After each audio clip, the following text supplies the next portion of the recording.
네, 우리 다 같이 찬송 하나님 앞에 올려드리도록 하겠습니다. 오늘은 지원 부대가 많아가지고 좀 찬양이 잘 될 것 같습니다.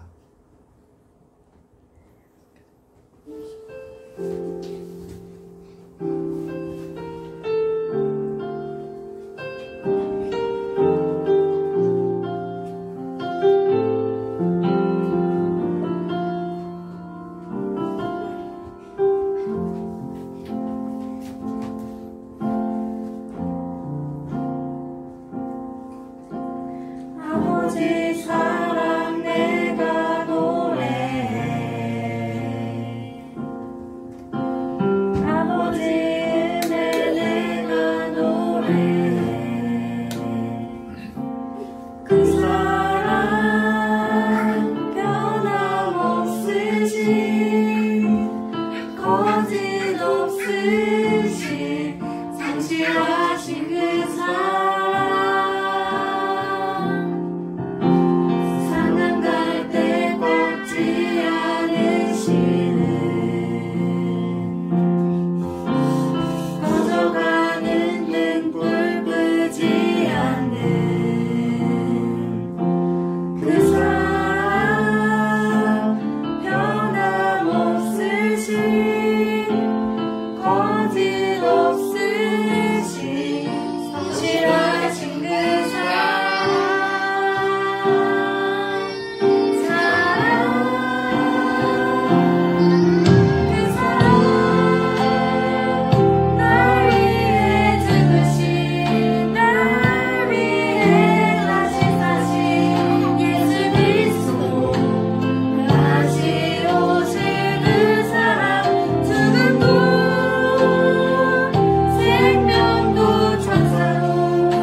찬송 부르신 후에 하나님 말씀 듣도록 하겠습니다.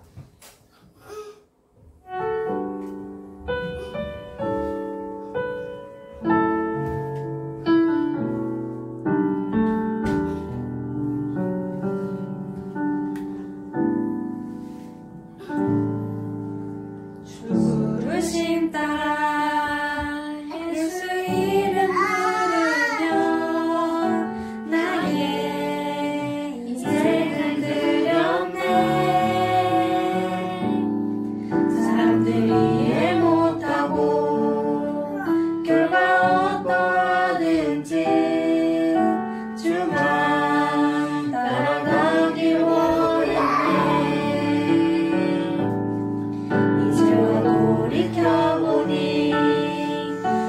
그저 부끄러울 뿐 모두 다 주의 은혜라.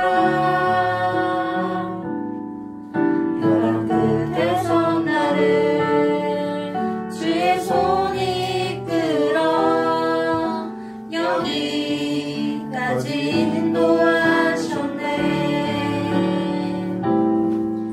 하나님 사랑 널 떠나지 않고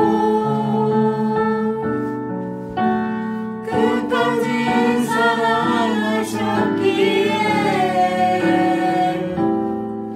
오직 예수와 십자가만 바라보면서 나의 생명도 아낌없이 드리기 원했네. 내 노래가 상한 영혼 일으켜 다시 살게 하는 노래가 되기. 주 배울 때 착한 일꾼이라 칭찬받기가 원하네. 우리 사랑 널 떠나지 않고 끝까지 사랑하셨기에 오직 예수와 십자가만 바라보면서 나의 생명도 아낌없이 드리기 원했네. 내 노래가 상한 영혼 일으켜 다시 살게 하는 노래가 되기. 주 배울 때 착한 일꾼이여 칭찬받기가 원하네. 칭찬받기가 원하네.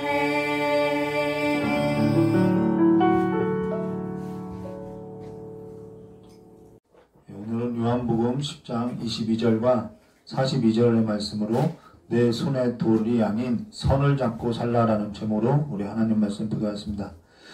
오늘은 바로 성경 말씀 보겠는데요. 요한복음 10장 22절을 보면은 예루살렘의 수전절이 이르니 때는 겨울이라 라는 것으로 장소는 예루살렘이고 때는 수전절이며 겨울인 것으로서 사실 유대 사람이라고 하면은 이 시기가 어떠한 시기인지 그들은 기억을 갖고 있고 또 예루살렘에 어떠한 일이 있었는지 무엇을 의미하는지 이들은 다 그들의 기억 가운데 있다라는 것이죠. 근데 단지 이것이 절기를 지키는 것을 말하는 것이 아니라 절기가 뜻하고 있는 바가 무엇인지를 우리가 알아야 하는 것으로서 사실 이들의 역사를 우리가 한번 보아한다는 것입니다. 그러면 이들의 역사에 있어서 간략하게 보면요, 솔로몬 이후 북이스라엘과 남유다로 갈라졌고 북이스라엘은 BC 722년 아수르에서 멸망하였고 그리고 이들은 혼합정책으로 모든 사람이 다 이주되었다는 것이죠. 그리고 다른 민족이 이 사마리아 땅으로 들어왔다는 것입니다. 그럼 남유다는 BC 586년에 바벨론에 의해서 멸망하여서 포로로 끌려갔고 BC 539년에 페르시아가 바벨론을 지배하면서 이들은 3차에 걸쳐서 포로지에서 귀환하게 되어서 다시 성전을 재건하고 에스라를 중심으로 종교 개혁을 일으켰다는 것입니다. 그러다가 BC 330년경 헬라가 지배하면서 그리스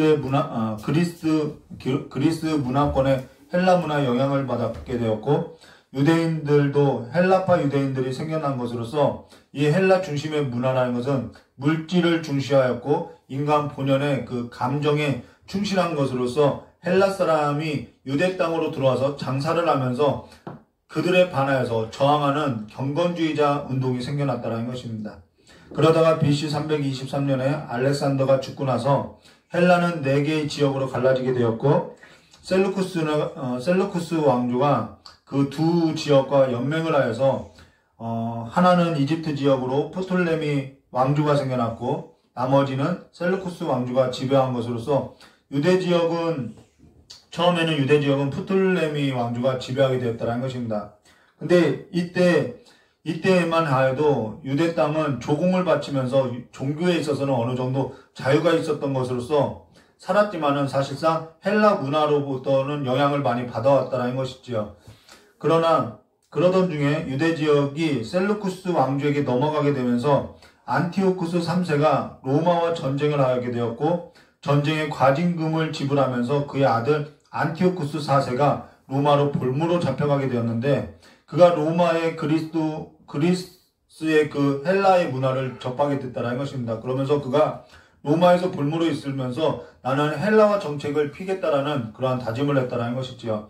그러고 나서 그가 왕위를 이어받게 되고 나서 전 지역을 지배하면서 헬라와 정책을 피기 시작했다는 것입니다. 이때 예루살렘의 대제사장으로 있었던 오니아스 3세와 또 헬라로부터 영향을 받았던 야손이라는 사람이 있었는데 헬라의 문화권으로부터 영향을 받은 사람들이 야손을 지지하게 되었고 그 야손은 자신의 그 지지하는 그 세력을 등에 업고 그 안티오쿠스 4세에게 더 많은 조공을 바쳐서 대제사장으로 임명하게 되면서 유대 지역을 헬라화 정책을 피기 시작했다는 것입니다. 그로 인해서 예루살렘은 히브리파 유대인과 헬라파 유대인들이 갈라지게 되었고 이들의 갈등은 심화되기 시작했다는 것이죠. 이때 헬라식의 이름을 짓기도 하였고 나체로 운동경기에 참여하는 젊은이들도 있었고 BC 700년경에는 유대에 살고 있는 유대 사람들에게 안티오쿠스인이라는 그 명칭도 부여했다는 것이죠. 그로 인해서 유대 경건주의자들로부터 더 거센 저항을 사게 되었고 이때 안티오쿠스 4세는 자신의 정책에 있어서 반대하는 유대 경건주의자들이 늘 가십거리였다는 것입니다. 이를 보게 된 베냐민 사람 메넬라우스가 더 많은 조공을 바치고 대제사장직을 임명받아서 유대 경건주의자들로부터 더 큰 분노를 사게 되었는데 이때 먼저 야손이라는 사람이 대제사장직을 돈을 주고 샀던 것으로서 그가 자신의 기득권에 있어서 기득권을 지키고자 메넬라우스를 처단하기 시작했다는 것입니다.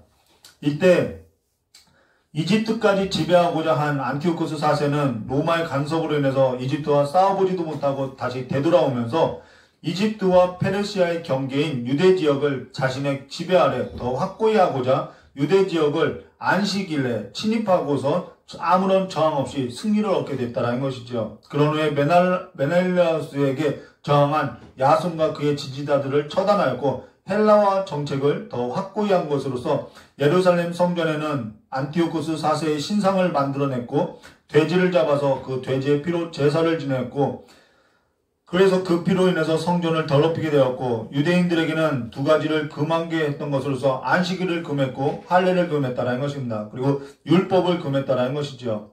안식일을 지키거나 할례를 하거나 아니면 율법을 낭독하는 일을 하면 무참히 살해를 했다는 것입니다.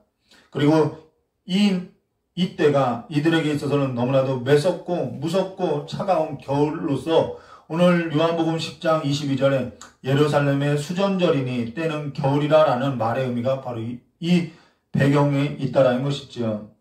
그로 인해서 안식일을 지키거나 할례를 행하거나 율법을 낭독하거나 하면은 무차별하게 죽임을 당한 것으로서 이들에게는 너무나도 차가운 겨울을 맞이하게 되었음을 말해주겠다는 것입니다.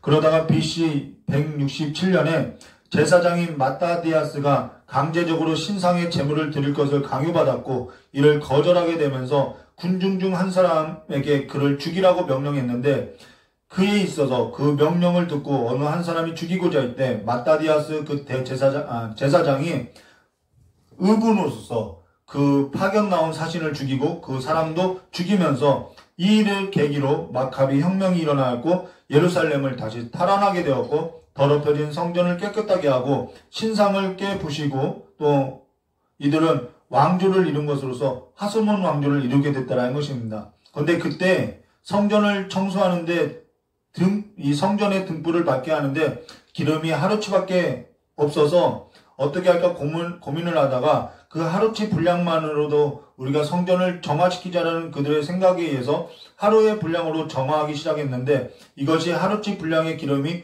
여드레 동안에 꺼지지 않고 불이 켜져 있었던 것으로서 여드레 동안 등불이 꺼지지 아니하여서 더럽혀진 성전을 깨끗해 한 것으로서 이것을 기념한 것이 바로 수전절이라는 것이지요. 그래서 이 수전절은 하누카라고 하여서 여드레 동안 더럽혀진 성전을 다시 봉헌하는 것이고, 또 겨울과 같이 어둡고 차가운 시기를 다시 불을 밝히고 따뜻하게 한다라는 의미를 갖고 있는 것으로서 유대 사람이라고 하면은 이 역사적인 배경을 다 알고 있다는 것입니다. 자, 그러고 나서 23절의 말씀을 보시면요, 예수께서 성전한 솔로몬 행각의 건의시니라고 한 것으로 헤롯이 유대 사람들의 마음을 얻고자 성전을 크게 짓고 화려하게 하여서 금을 입혀서 지었던 것으로서 솔로몬 행각만큼은 그렇게 하지 못했다라는 것입니다. 그런데요, 사실 성전은 원래 정사각형 모양인데 헤롯은 유대 사람들의 마음을 얻고자 무조건 크게 짓고자 하였고 무조건 화려하게 금을 입혀서 마음을 얻고자 했던 것으로서 헬라적 사고가 바로 여기에 나와 있음을 말해주고 있다는 것입니다. 사실 물질을 중시하는 것은 지금도 크게 다르지 않는 세상의 풍습과 같다라는 것이죠. 그러면서 어쩌다가 그러면은 솔로몬 행각만을 보존하게 되었느냐면은 이거는 지형적으로 솔로몬 행각은 골짜기에 있어서 거기는 확장할 수 없어서 그대로 보존했다라는 것입니다. 그러면서 솔로몬 행각은 마카비 혁명이 일어난 그대로 보존된 곳으로서 예루살렘에 수전절이 이르니 때가 겨울이라라고 할 때 그때 예수님께서는 성전한 솔로몬 행각에서 건의시니라라고 하는 것은 지금 이러한 배경에 있어서 큰 의미를 갖고 있다는 것을 성경에서 엿볼 수 있다는 것입니다. 자, 그러면요, 본론으로 들어가세요. 우리 24절과 32절 말씀 보도록 하겠습니다. 유대인들이 애워싸고 이르되 당신이 언제까지나 우리의 마음을 의욕하게 하려 하나이까? 그리스도이면 밝히 말하소서 하니 예수께서 대답하시되 내가 너에게 말하였으되 믿지 아니하는도다. 내가 내 아버지의 이름으로 행하는 일들을 나를 증거하는 것이거늘 너희가 내 양이 아님으로 믿지 아니하는도다. 내 양은 내 음성을 들으며 나는 그들을 알며 그들은 나를 따르리니라. 내가 그들에게 영생을 주노니 영원히 멸망하지 아니할 것이요 또 그들은 내 손에서 빼앗을 자가 없으리라. 그들을 주신 내 아버지는 만물보다 크심에 아무도 아버지 손에서 빼앗을 수 없느니라. 나와 아버지는 하나이니라 하신대 유대인들이 다시 돌을 들어 치려 하거늘 예수께서 대답하시되 내가 아버지로 말미암아 여러 가지 선한 일을 너에게 보였거늘 그 중에 어떠한 일로 나를 돌로 치려 하느냐라고 이야기하는 것으로서 이들은 돌을 들어서 치고자 한 것이 이번이 처음이 아니었다라는 것입니다. 앞에서 요한복음 8장 57절과 59절에서도 이들은 돌을 들어서 예수를 치려고 했던 것으로서 사실 이들이 돌을 들어서 예수를 치고자 한 것은 어떠한 감정적인 문제가 아니라 레위기서 24장 10절과 23절의 말씀에 보면은 어떤 사람이 어머니는 이스라엘 사람인데 아버지는 애굽 사람인 어떤 사람이요? 그 이스라엘 진영 중에서 다투다가 여호와의 이름을 모독한 것으로서 이것을 들었던 사람들이 그를 잡아다가 모세에게 끌고 가서 여호와께서 어떠한 명령을 내리실지 기다렸던 사건이 있다는 것입니다. 근데 그 일에 있어서 레위기서 24장 12절과 16절의 말씀에 보면은 그들이 그를 가만히 두고 여호와의 명령을 기다리더니 여호와께서 모세에게 말씀하여 이르시되 그 저주한 사람을 진영 밖으로 끌어내어 그것을 들은 모든 사람이 그들의 손을 그의 머리에 얹게 하고 온 회중이 돌로 그를 칠지니라. 너는 이스라엘 자손에게 말하여 이르라. 누구든지 그의 하나님을 저주하면 죄를 담당할 것이요 여호와 이름을 모독하면 그를 반드시 죽일지니 온 회중이 돌로 그를 칠지니라. 거류민이든 본토인이든 여호와 이름을 모독하면 그를 죽일지니라 라고 여호와 이름을 모독하면은 돌로 쳐서 죽이라고 명령했다라는 것입니다. 이것은 본토인이나 거류민이든 모든 자에게 여호와 이름을 모독하면 그를 돌로 쳐서 죽일 것을 말해주고 있다는 것이죠. 그러면서 이 유대 사람들은 감정적인 문제가 아니라 하나님의 명령을 실행하고자 한 것으로서 거룩한 의분을 갖고 거룩한 의를 따라서 손에 돌을 들어서 돌을 든 그 손이라는 것은 자신들의 거룩한 의를 나타내고자 하는 것으로서 하나님 외에는 다른 신이 없는데 자신을 하나님의 아들로 이야기하고 자신을 하나님과 같은 존재로 말하는 것으로서 이것은 신성 모독으로서 이들에게는 충분히 이것이 돌을 들어서 주게 하는 일임을 말해줬다는 것입니다. 근데 이때 예수님께서 내가 아버지로 말미암아 여러 가지 선한 일로 너에게 보였거늘 그 중에 어떠한 일로 나를 돌로 치려 하느냐라고 한 것으로서 예수님께서는 이들에게 선한 일을 나타내 보이신 것으로서 아버지께서 일하시는 그 선한 일을 이들에게 계속적으로 나타내 보였다라는 것입니다.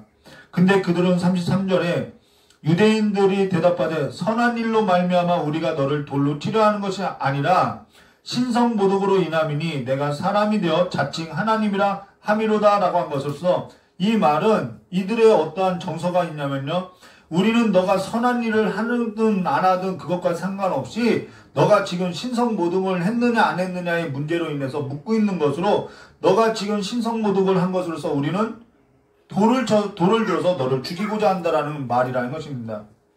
그러면은 예수님께서 말한 선한 일이 뭘까에 있어서 우리가 사실 보아야 한다라는 것이지요.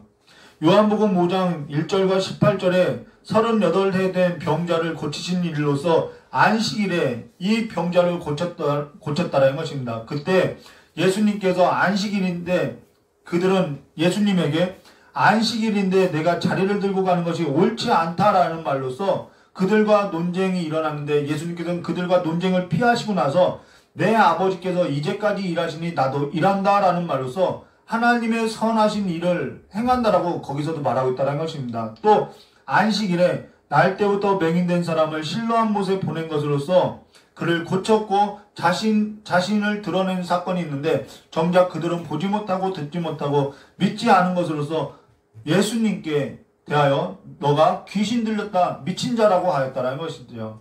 지금 무엇을 말하고자 하냐면요, 이들은 진리에 속하지 아니한 것으로서 진리를 알지 못하고 깨닫지 못한 것으로서 진리가 그들 속에 없음을 말해줬다는 것입니다. 그들은 단지 진리가 없는 것으로 그들은 단지 종교를 갖고 있는 것으로서 종교적 형식만을 붙들고 있고 선한 일에 있어서는 우리와 그것이 무슨 상관이라고 하면서 선한 일에 있어서는 상관없는 자들로 선한 일은 그들에게 있어서는 그들의 일이 아닌 것처럼 말을 하고 다만 종교의 형식만을 붙들고 사는 것으로 자신들의 일이라는 것은 여기에서 자신들의 일이라고 하는 것은 이러한 종교적인 형식만 붙들고 사는 것만이 자신들의 일로 여기고 살아가는 것으로서 더 그들은 세속적이고 생명도 없고 진리도 없고 오래도록 종교의 형식만을 붙들고 있는 종교인으로서 강화되었음을 말해줬다는 것입니다. 그러면서 예수님께서는 37절과 39절에 만일 내가 내 아버지의 일을 행하지 아니하거든 나를 믿지 말려니와 내가 행하거든 나를 믿지 아니할지라도 그 일을 믿으라. 그러면 너희가 아버지께서 내 안에 계시고 내가 아버지 안에 있음을 깨달아 알리라 하시니 그들이 다시 예수를 잡고자 하였으나 그 손에서 벗어나 나가시니라라고 그들의 손에서 벗어나서 나갔음을 말해줬다는 것입니다. 정말 무서운 것은 죄를 범한 것이 무서운 것이 아니라 죄를 범한 것보다 더 무서운 것이 뭐냐면 종교에 의해서 자기 의와 자기의 그 의가 자랑이 되고 더 강화된 것으로서 더 세속적으로 더 형식화된 것이 더 무서운 종교인이라는 것이죠. 근데 지금 그러한 시기를 우리가 맞이하고 살아가고 있다는 것입니다. 그러면 예수님께서 하신 말씀에 의해서 우리가 보면요, 34절과 36절로 예수께서 이르시되 너희 율법에 기록된 바 내가 너희를 신이라 하였노라 하지 아니하였느냐. 성경은 패하지 못하나니 하나님의 말씀을 받는 사람들을 신이라 하였거늘 하물며 아버지께서 거룩하게 하사 세상에 보내신 자가 나는 하나님의 아들이라 하는 것으로 너희가 어찌 신성모독이라 하느냐라는 것으로서 여기서 하나님의 아들, 신의 아들, 신들이라는 개념이 나오고 있는데 이들이 신의 아들이라고 하는 개념과 예수님께서 말한 그 신의 아들이라는 개념이 차이가 있음을 말해주고 있다는 것입니다. 우리가 이에 있어서 보아하는 것으로서 세상 나라도 자신을 가리켜서 신의 아들이라고 자신을 신격화하는 경우도 볼 수 있고요. 간혹 세상도 신의 한수다, 신의 손이다, 신의 아들이다 라는 표현을 하는 것으로서 어떠한 일에 있어서 탁월할 때 그러한 표현을 한다는 것입니다. 그리고 또 그와 반대적으로 너가 무슨 신의 아들이냐라는 말로서 비꼬는 말로서 부정적으로도 말을 하고 있다는 것이죠. 근데 성경은 대표적으로 창세기 6장 1절과 2절에 사람이 땅 위에 번성하기 시작할 때 그들에게서 딸들이 나니 하나님의 아들들이 사람의 딸들의 아름다움을 보고 자기들이 좋아하는 모든 여자를 아내로 삼는지라 라는 말로서 하나님의 아들이라는 표현이 부정적으로 쓰여 있음을 말해줬던 것입니다. 그리고 또 특히 유대인들의 그 관념에는, 그 사고에는 시편 82편 1절과 8절에 1절 말씀에 보면 이런 말씀이 있는데요. 하나님은 신들의 모임 가운데 서시며 하나님은 그들 가운데에서 재판하시리라 라고 할 때, 하나님은 신들의 모임 가운데서 라고 할 때 이 신들은 하나님을 말하는 것이 아니라 재판장들을 말한다는 것입니다. 재판관을 말한다는 것이죠. 그로 인해서 계속해서 성경 말씀을 보면요. 시편 82편 2절부터 8절의 말씀으로 너희가 불공평한 판단을 하며 악인의 낯을 보기를 언제까지 하려느냐. 가난한 자와 고아를 위하여 판단하며 곤란한 자와 빈궁한 자에게 공의를 베풀지며 가난한 자와 궁핍한 자를 구원하여 악인들의 손에서 건질지라 하시는도다.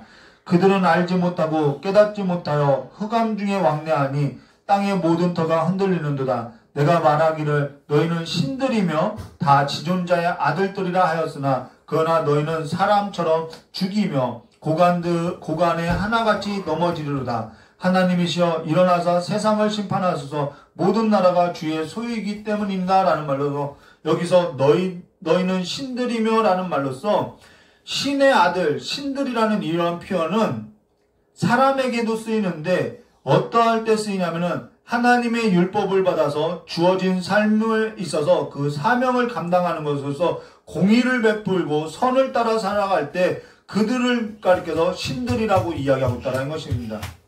그런데 이들은 자신들의 신들이라고 하면서도 자신들은 하나님의 백성이라고 하면서도 공의를 행하지 않고 도리를 행하고 불법을 행하는 것으로서 종교적인 형식만 갖고 있는 신들임을 말해주고 있다는 것이죠. 이렇게 부정적으로 쓰이고 있다는 것입니다. 사람은 본래 하나님의 형상대로 지음받은 것으로서 하나님의 형상대로 지음을 받았다는 것은 하나님의 형상이라는 것은 어떠한 형체를 말하는 것이 아니라 하나님의 성품을 말하는 것으로서 하나님은 그 선하신 뜻을 따라서 사람을 지으셨음을 말하는데 사람이 죄를 범하고 죄가 들어오고 나서 하나님의 형상을 잃어버리고 나서는 사람은 형식만을 붙들고 살아가는 것으로서 죄인으로 하나님의 형상을 잃어버리고 모든 사람이 사람으로서 살아가는 법을 잃어버렸음을 말해줬다는 것입니다. 하나님의 선하심을 따라서 살아가는 법을 잊어버리게 됐다는 것입니다. 하나님의 아들이라고 하는 것은 내 존재가 하나님과 같이 되었다라는 뜻으로서 내 존재가 하나님과 같이 되었다라는 뜻이 아니라 하나님의 말씀을 받아서 하나님의 말씀을 받은 자로 진정한 사람으로 살아간다는 뜻을 말하는 것으로 내가 하나님의 자녀라고 하면서 존재만을 붙들고 종교의 형식만을 가지고 세속화되어서 더 그 세속화가 심화되어서 하나님의 형상을 따라 살지 않는 것으로서 내 의만 붙들고 살아가면서 사람을 죽이는 것은 하나님의 자녀의 모습이 아님을 말해줬다는 것이죠. 그러하기 때문에 죄를 범하는 것보다 더 무서운 죄는 죄 위에 종교의 형식만을 덮고 살아가는 것으로 자신을 더 강하게 하는 것으로서 자신을 더 무섭고 차갑게 하게 살아가는 것이 더 무서운 형벌임을 죄임을 말해줬다는 것입니다. 진정한 경건이란 사람으로 살아가는 것으로 사는 것에서 벗어나 하나님과 같은 존재로 사는 것이 아니라 진정한 사람으로 사는 법을 아는 것으로 하나님의 선을 따라 사는 것으로 예수가 진정한 사람이며 예수가 진정한 하나님의 형상임을 계속해서 보여주고 있음을 말해줬다는 것이죠. 그는 하나님의 선을 따라서 하나님의 일을 하고 하나님의 선을 따라서 사는 법을 보이신 것으로서 그가 하나님의 선이 무엇인지 하나님의 공의가 무엇인지 우리에게 나타내 보이신 것으로서 그는 하나님의 말씀이기 전에 말씀을 받은 자이기 전에 그는 하나님의 말씀이며 하나님의 말씀의 본체이시며 하나님의 형상으로서 하나님의 선을 이루시는 찬 비심을 말해줬다는 것입니다. 그러나 정작 이들은 진리를 깨닫지 못하고 겨울을 맞이한 것으로서 겨울이라고 하는 것은 어떠한 뜻을 갖고 있냐면요. 예레미야서 36장 21절과 23절로 하나님의 말씀을 칼로 베어고 화로의 뿔로 던지는 시기로서 하나님의 구원을 배척하였던 어둡고 암울하고 차갑고 매서운 때가 바로 겨울임을 말해주고 있다는 것입니다.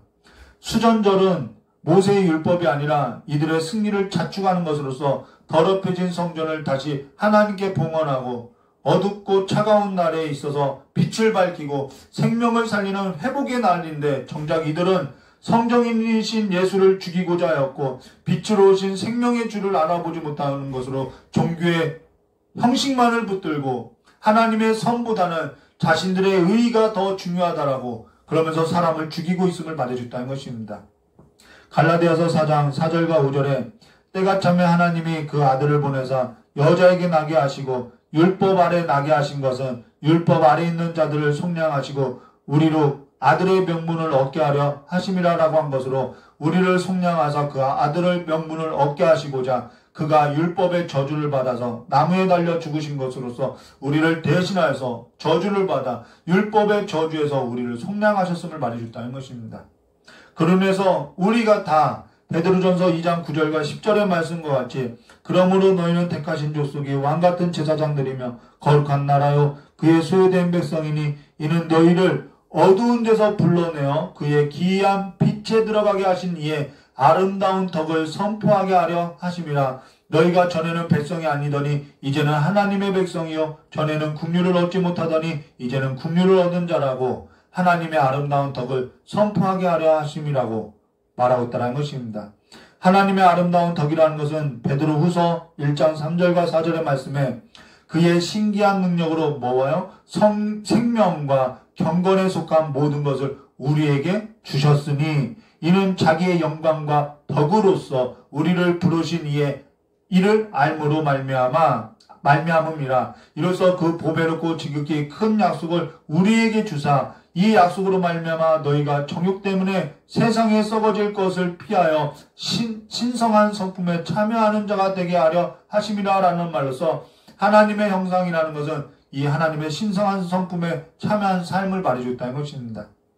이것이 바로 생명 있는 삶으로서 신성한 성품에 참여한 삶을 말해주고 있다는 것이죠. 하나님의 아들이란 하나님의 말씀을 받아 모든 삶에 있어서 주어진 사명적인 삶으로서 모든 삶의 끝에 있어서 그 끝의 자리는 생명을 살리고 생명을 회복하는 삶으로서 귀결되어야 하는 것으로서 내 옳고 그름보다 내 옳음을 나타내는 것보다 더 큰 옳음은 더 큰 의는 우리의 모든 삶의 끝이 생명을 살리고 빛 대신 예수를 따라서 선을 행하는 삶임을 말해주고 있다는 것입니다. 그렇기 때문에 우리의 삶에 있어서 내가 옳다라고 하여서 내가 내 손에 돌을 든 그 돌을 갖고 살아가는 것이 아니라 하나님의 선을 붙들고자 살아가는 삶으로서 우리의 삶을 다시 한번 회복하면서 우리가 돌을 들었던 그 삶을 떠나서 하나님께 나아가는 삶이 진정한 그리스도로서 진정한 사람으로서 살아가는 삶임을 말해주고 있다는 것입니다.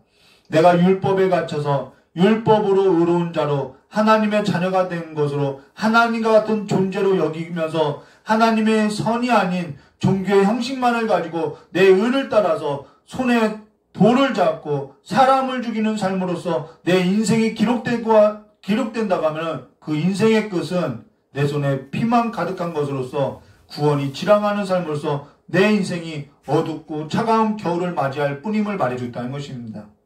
우리는 다 하나님의 은혜로 말미암아 믿음으로 말미암아 구원을 받은 자로 하나님의 그 풍성한 국률로 인해서 생명을 얻게 되었고 하나님의 영이 거하시는 성전이 되었고 빛이 없던 어둠의 가운데 있었던 삶에 있어서 또한 따뜻함이 없고 차가운 세상 가운데 갇혀서 살았던 우리의 삶 가운데 예수님께서 생명으로서 또한 빛으로서 찾아온 삶임을 말해줬다는 것입니다.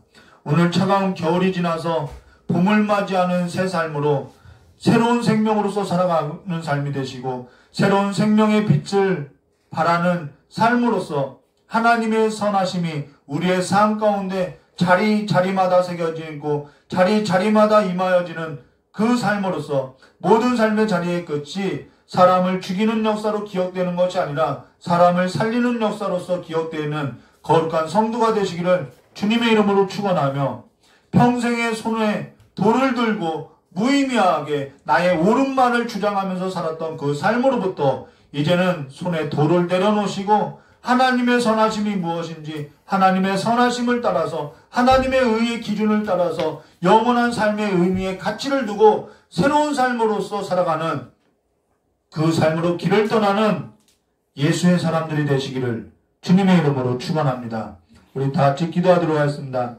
참 좋으신 하나님 아버지, 우리의 삶이 율법 아래에서 내 행위를 자랑하고 종교의 형식만을 붙들면서 그것이 자랑이듯이 내 손에 돌을 들고 무의미하게 사람을 죽이면서 정죄하면서 살아왔음을 이 시간에 고백하오니 이제는 주님 안에서 그리스도 예수 안에서 국률이 풍성하신 하나님의 그 생명을 얻은 삶으로서 이제는 하나님의 은을 따라서 우리의 손에 들려진 돌을 내려놓고 하나님의 선을 따라서 영원한 삶의 의미의 가치를 두고 살아가는 새로운 삶으로서 이전의 삶으로부터 떠나서 그리스도 예수 안에서 살아가는 삶으로서 일어날 수 있도록 복을 내려주시길 간절히 원하오며 귀하오신 예수님의 이름으로 축복하며 기도드리옵나이다. 우리 다 같이 찬송 부르신 후에 다 같이 기도하도록 하겠습니다.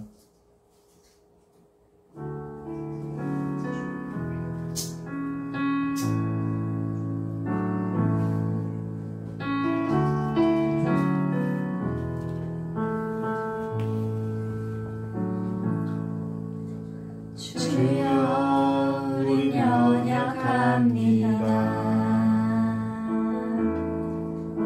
우린 오늘을 힘겨워합니다. 주 뜻 이루며 살기엔 부족합니다. 우린 연약합니다. 주여 우리 넘어집니다. 오늘 하루 또 실수합니다. 주의 긍휼을 구하는 죄인입니다. 우린 주만 바라봅니다. 없는 주님의 은혜 온 세상 위에 넘칩니다. 가릴 수 없는 주 영광 온 땅 위에 충만합니다. 주님만이 길이오니 우린 그 길 따라갑니다. 그날에 우리를 이루신 주는 완전합니다.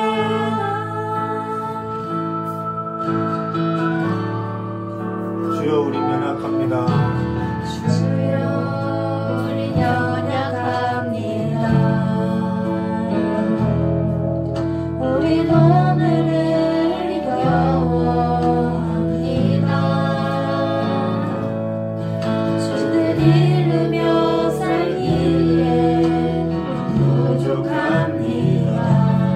우리 연약합니다.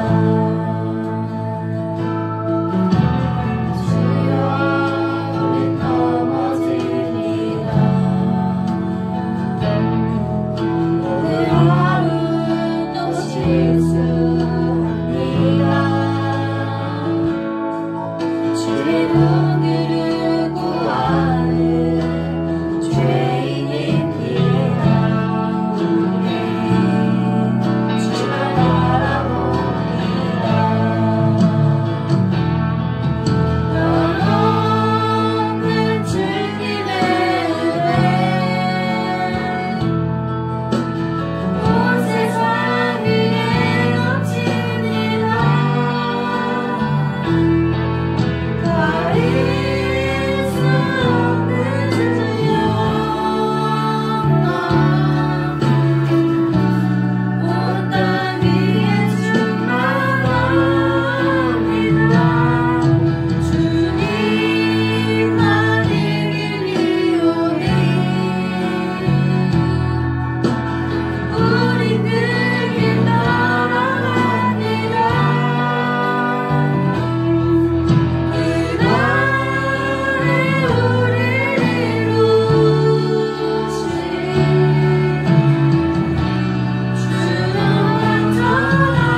말씀을 다 기억 못해도 한 가지만 기억했으면 좋겠어요. 우리 손에 들려진 돌을 내려놓고 내가 내 의를 붙잡고 내 옳음을 주장하면서 내 손에 들려졌던 그 돌들을 다 집었던 그 돌을 내려놓고 오직 하나님의 은혜 안에서 하나님의 선이 무엇인지 분별하여서 그 선을 따라가는 하나님의 의가 되신 예수 그리스도를 따라 사는 그 삶으로서 하나님의 자녀된 권세를 갖고 나가는 귀한 삶이 되게 해달라고 이 시간 그 한 가지만을 놓고 우리 다 같이 기도하도록 하겠습니다. 참 좋으신 하나님 아버지, 우리 귀한 성도님들 그 어느 곳에 있던지 간에 하나님의 은혜 가운데